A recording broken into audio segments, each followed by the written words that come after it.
Senate chamber. Sound.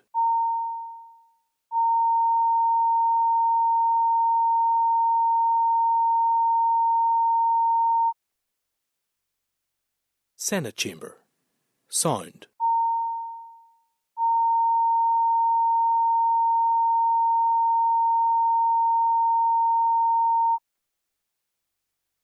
Senate chamber. Sound.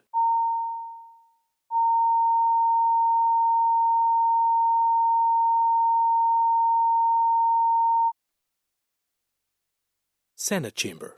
Sound.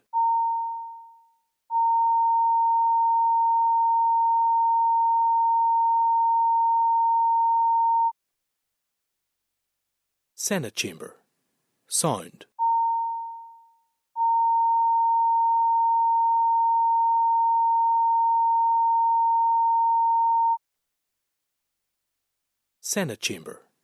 Sound.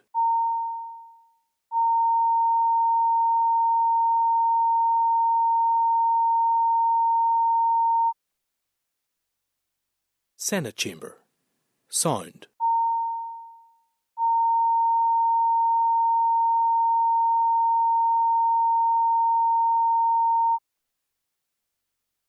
Senate chamber. Sound. Senate chamber. Sound.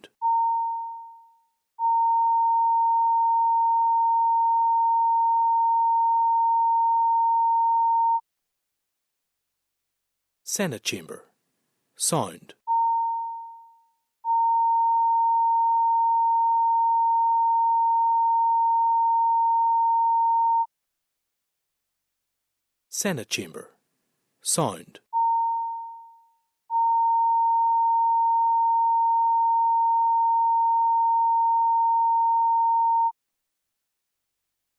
Senate chamber. Sound. Senate chamber. Sound.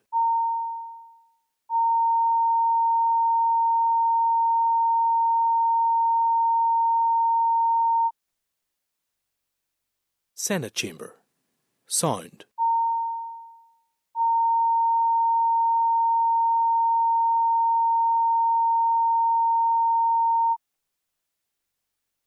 Senate chamber.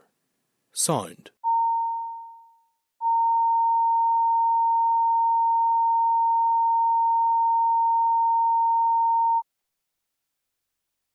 Senate chamber. Sound.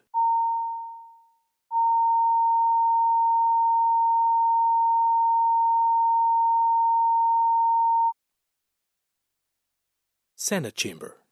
Sound.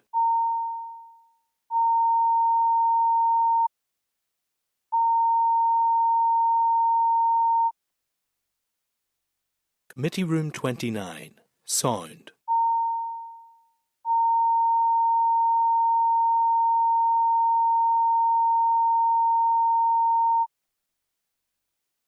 Committee Room 29. Sound.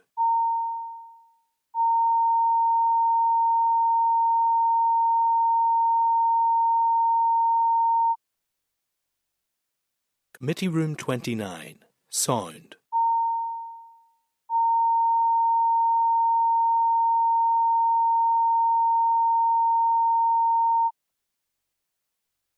Committee Room 29.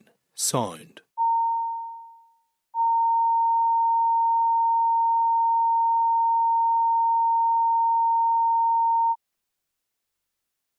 Committee Room 29. Sound.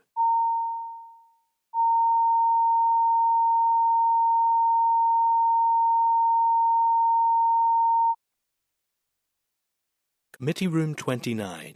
Sound.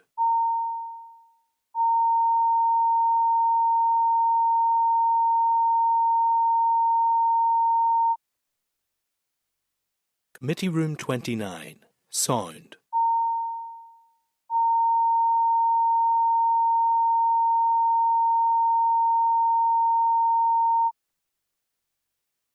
Committee Room 29. Sound.